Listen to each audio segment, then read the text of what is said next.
In this video, we will take a look at 3x3 systems.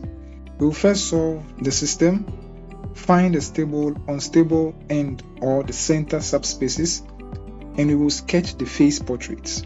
Previously, as we discussed, we were able to write down 5 steps to solve for the solution of our system. And the first step is to find the eigenvalues. The second step is to find the diagonal of the matrix.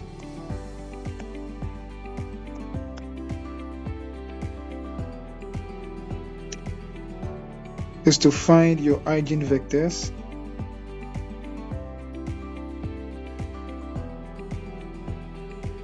The fourth step is to find your P matrix and P inverse matrix.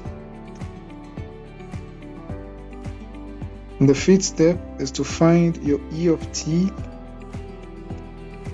and your exponential of the matrix. We will follow these steps to solve for the solution of the system. And the first thing that we have to do is to find the characteristic polynomial, which is given by the determinant of g minus lambda I. And if we get p of lambda to be equal to 0, it means we have the determinant of g minus lambda I to be equal to 0. To find the characteristic polynomial given by, we have 3 minus lambda, we have 2, 0, minus 1, minus lambda, 2, 2, 2, 5 minus lambda. This gives us 3 minus lambda multiplying minus 5 lambda plus lambda squared minus 4 minus 1 into bracket.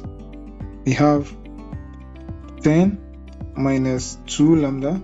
We have minus 3 plus 6. Then plus 2 into bracket 4 minus 3 lambda. So our polynomial becomes, we have minus 15 lambda plus 3 lambda squared minus 12 plus 5 lambda squared minus lambda cube plus 4 lambda plus 1 into bracket 16 minus 2 lambda plus 8 minus 6 lambda.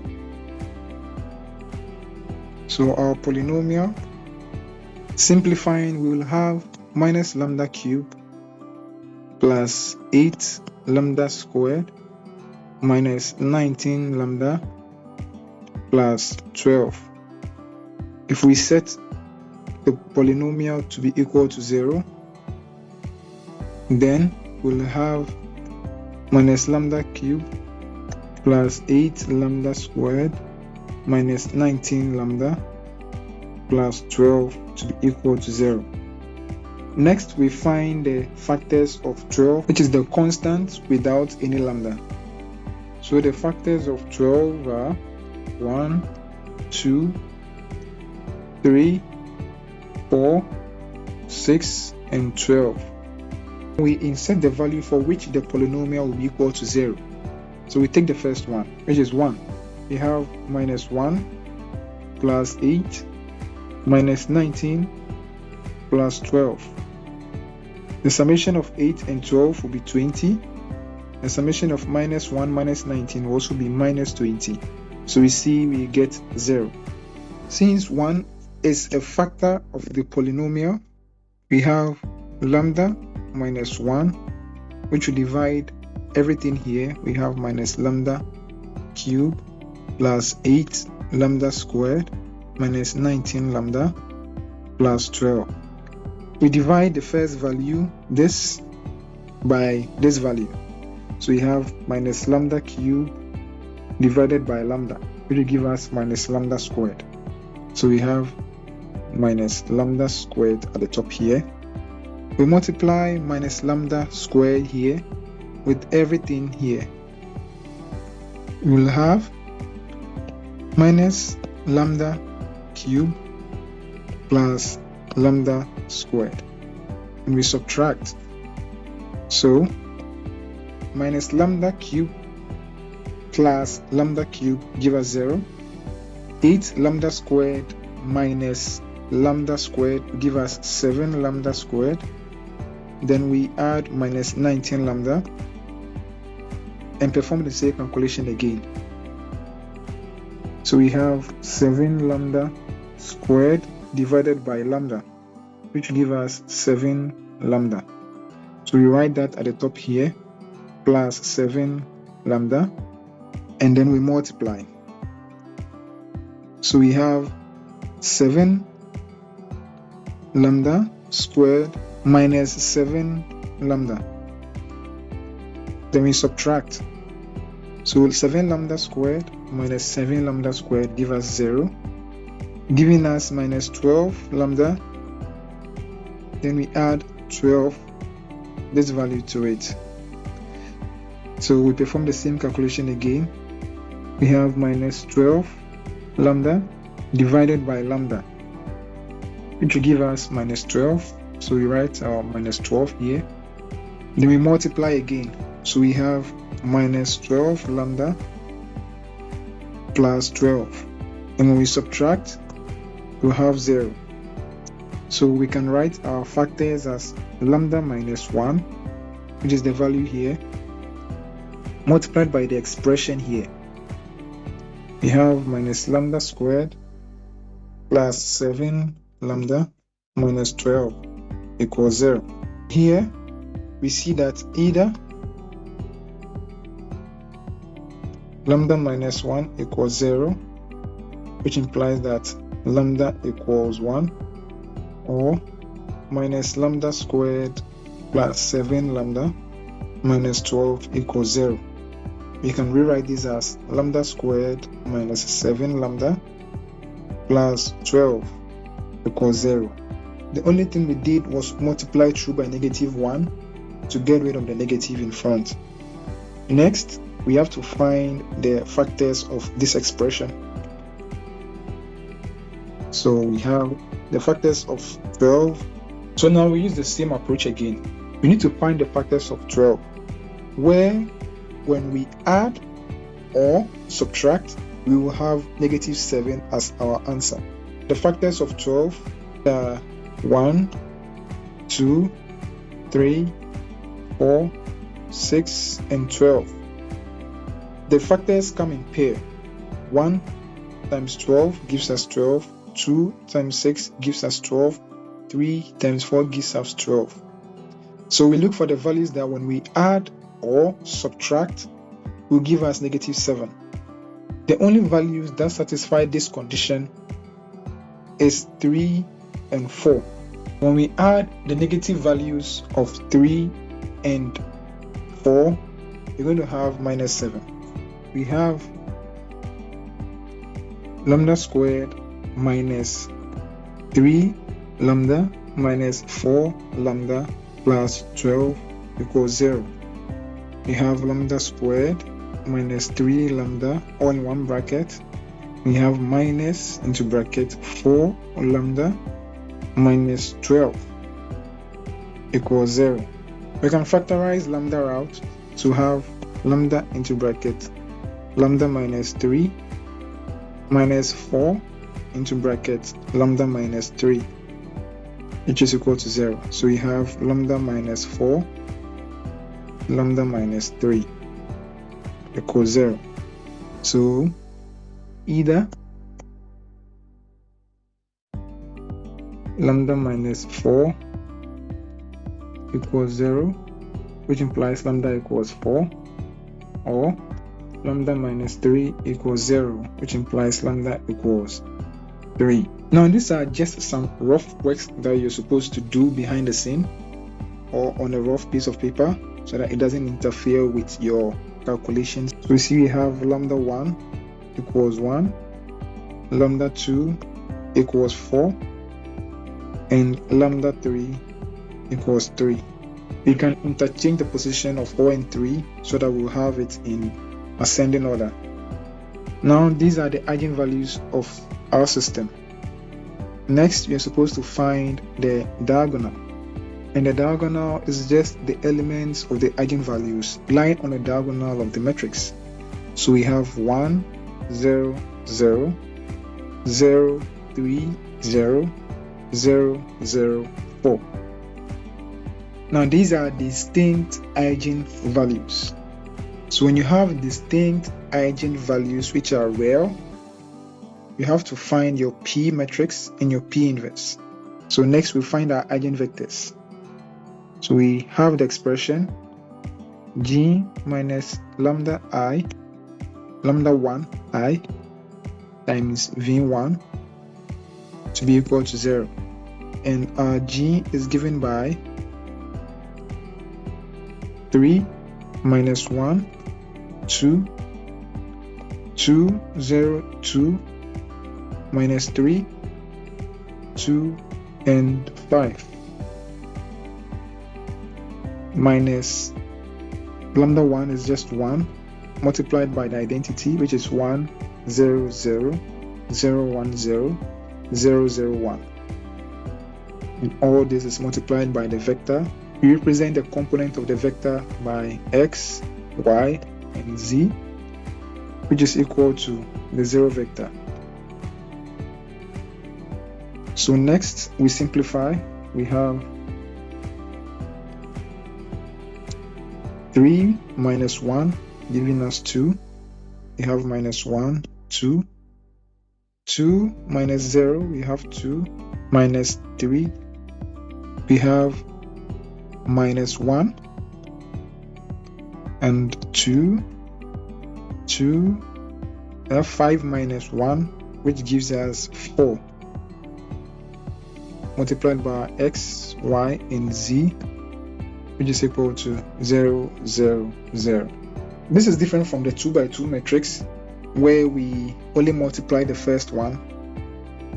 In this case, you will need to multiply the first line and the last line.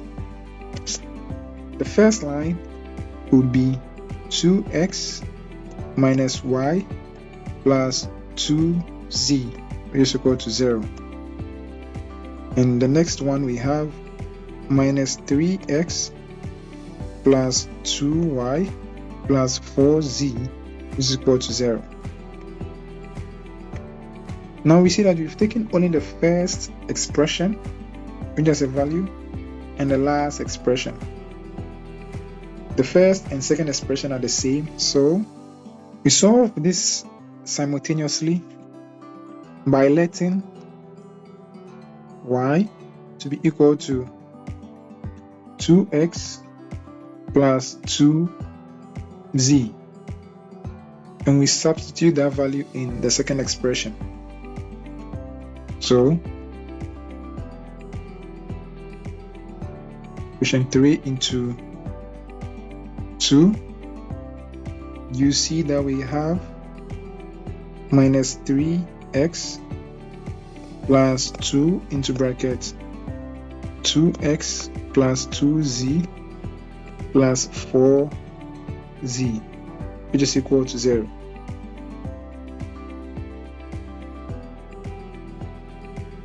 Next, we have minus 3x plus 4x plus 4z plus 4z again equals 0. We have x plus 8z equals 0. So x is equal to minus 8z. If we divide x by z, so we have x divided by z to give us minus 8 over 1. So if x is equal to minus 8, then z will be equal to 1. So if we substitute these two values into the expression y equals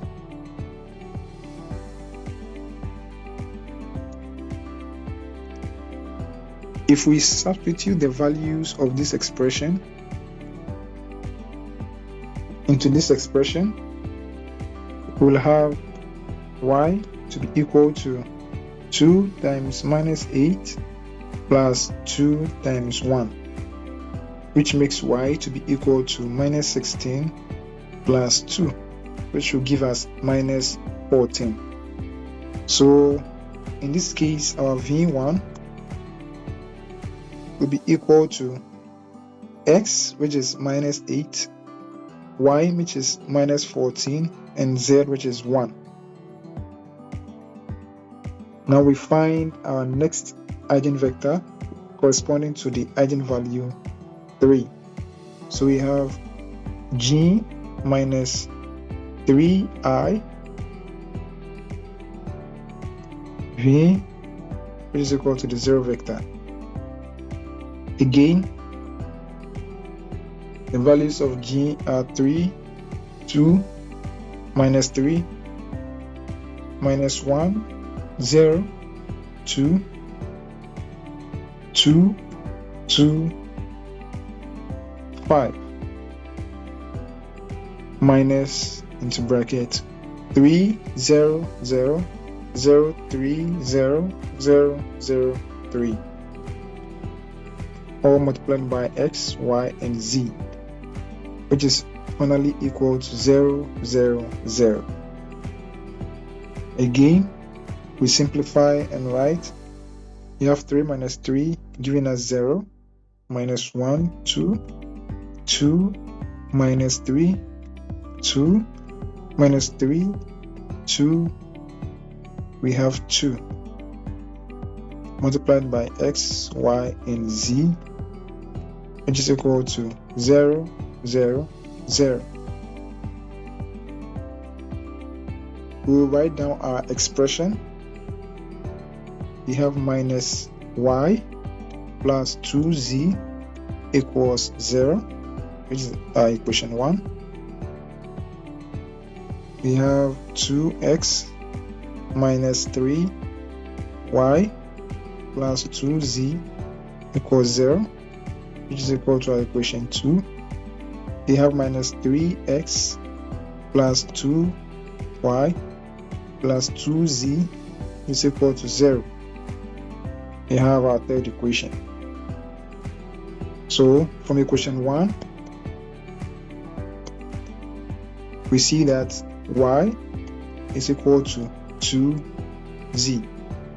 So we substitute this value into the other two expressions to get rid of y and solve x and z, and solve x and z simultaneously.